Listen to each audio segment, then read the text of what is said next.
Jeffrey Epstein didn't look like a criminal mastermind. He didn't look dangerous. He didn't look powerful. And yet, for decades, he moved effortlessly through the highest levels of global wealth, politics, and royalty, while hiding one of the darkest criminal operations in modern history.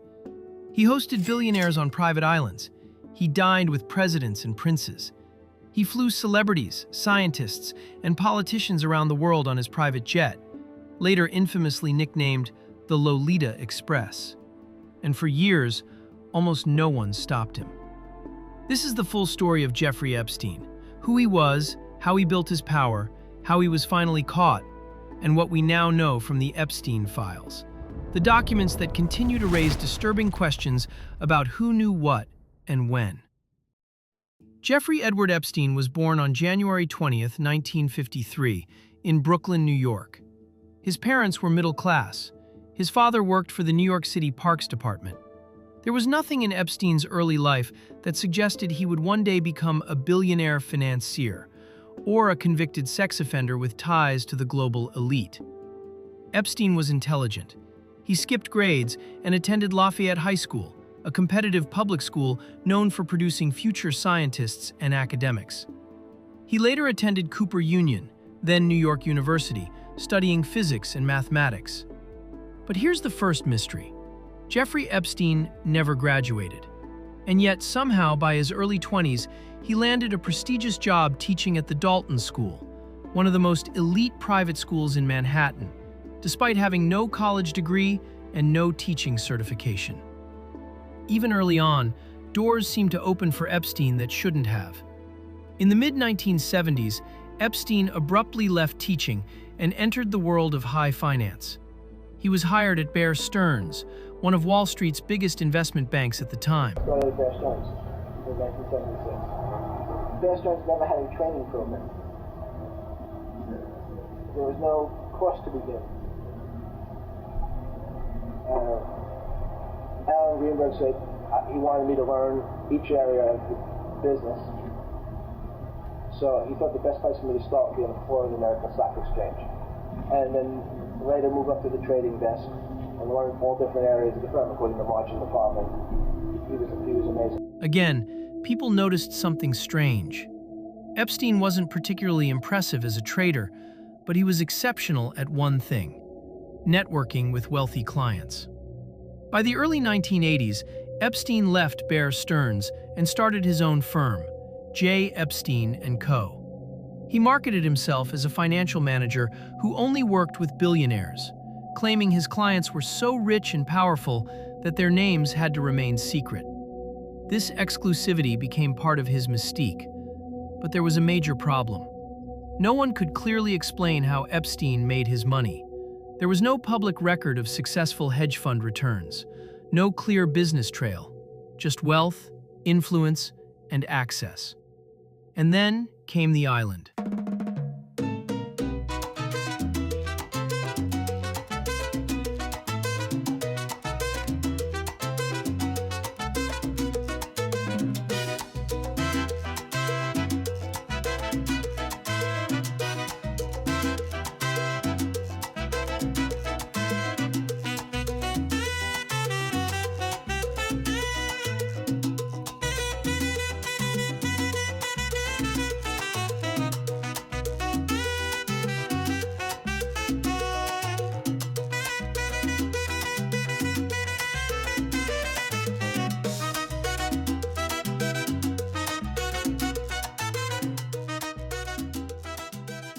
Epstein owned multiple luxury properties, including a $77 million mansion in Manhattan, a sprawling estate in Palm Beach, Florida, ranches in New Mexico, a private Caribbean island known as Little St. James. This island would later become infamous. Former visitors described it as beautiful and unsettling. Surveillance cameras, restricted areas, young girls constantly coming and going. Epstein also owned private jets, flying powerful guests across the world. Flight logs would later become one of the most important pieces of evidence in the entire case. And this is where Epstein's social circle becomes impossible to ignore. Jeffrey Epstein surrounded himself with power. Over the years, he was publicly photographed with, or socially connected to, U.S. presidents and former presidents, British royalty, billionaire tech founders, famous scientists and academics, major business leaders and celebrities. It's critical to say this clearly. Being connected to Epstein does not automatically mean criminal behavior. Many people met him socially, professionally, or briefly before his crimes were known. But the sheer number of powerful people in his orbit raised serious questions about how protected Epstein really was. And that protection seemed very real. In 2005, a 14-year-old girl reported to Palm Beach police that Epstein had sexually assaulted her. Her story led investigators to uncover a disturbing pattern. Young girls, some as young as 13, were being recruited, paid, and trafficked to Epstein's home under the guise of massages. Police identified dozens of victims. Local law enforcement wanted serious charges, but then something happened. Epstein's legal team negotiated a secret plea deal with federal prosecutors in 2008. The result? Epstein pleaded guilty to minor state charges, served just 13 months in jail, was allowed work release for up to 12 hours a day, and, most shockingly, received immunity for unnamed co-conspirators. This deal was so unusual that it would later be ruled illegal by a federal judge. But at the time, Epstein walked free, and his crimes continued.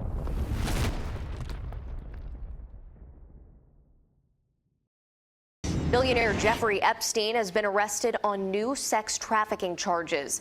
A source tells CBS 4 federal agents took him into custody yesterday at a New Jersey airport after he was indicted on 1 count of sex trafficking and 1 count of conspiracy to commit sex trafficking. In 2019, investigative journalism, especially from the Miami Herald, reignited the case. New victims came forward. Public outrage exploded. That July, Jeffrey Epstein was arrested by federal authorities and charged with sex trafficking of minors. This time, there would be no easy escape. Epstein was held in Metropolitan Correctional Center in New York. And then, just weeks later, news has learned that disgraced financier Jeffrey Epstein is dead. Epstein took his own life while he was behind bars here in New York City facing charges of sex trafficking. On August 10, 2019, Jeffrey Epstein was found dead in his cell. The official ruling? Suicide by hanging. But almost immediately, questions flooded in. Why were the guards asleep? Why were the cameras malfunctioning? Why was Epstein taken off suicide watch? To this day, Epstein's death remains one of the most controversial events in modern criminal history.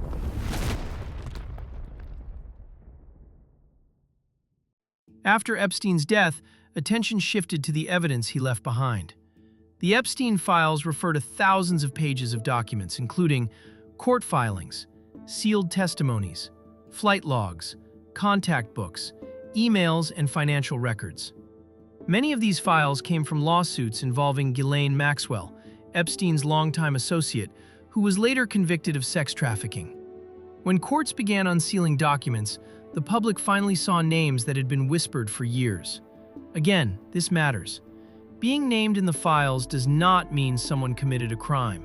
Some names appear because they were witnesses, they had social contact, they were mentioned by victims or others.